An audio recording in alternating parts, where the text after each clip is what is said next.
In today's video, I'm going to teach you how to create and manage contact lists in HubSpot CRM. By the end, you'll feel confident navigating to your contacts and handling everyday tasks like creating new records, assigning ownership, deleting unwanted entries, and filtering to find exactly who you need. Let's start from the HubSpot home screen. This is your central dashboard where you'll see recent activity and shortcuts. From here, look to the main navigation and open the contacts section. That's the hub for your people data. Every lead, subscriber, customer, or partner you've added to your CRM. Once you're in contacts, you'll land on a clean table view that lists your records.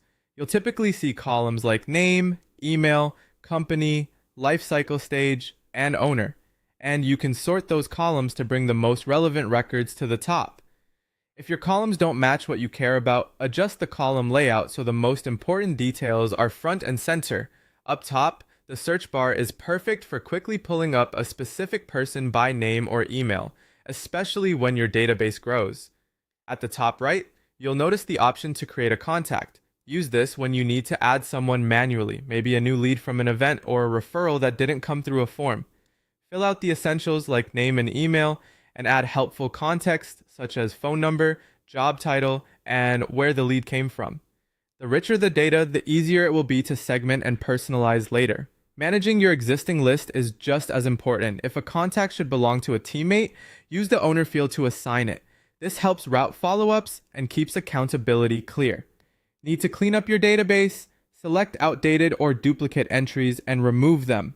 Before you delete, double-check that the contact truly shouldn't be in your system, because deleting is meant for records you won't need again.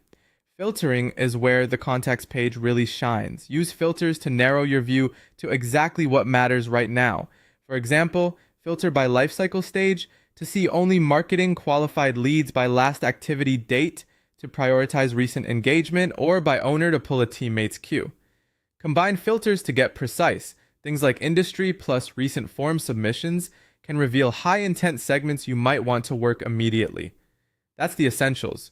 From the home screen, head into contacts, then create, assign, delete, and filter to keep your list accurate and actionable. Take a moment to explore the layout, try a few filters, and fine-tune your columns so this workspace fits the way you work.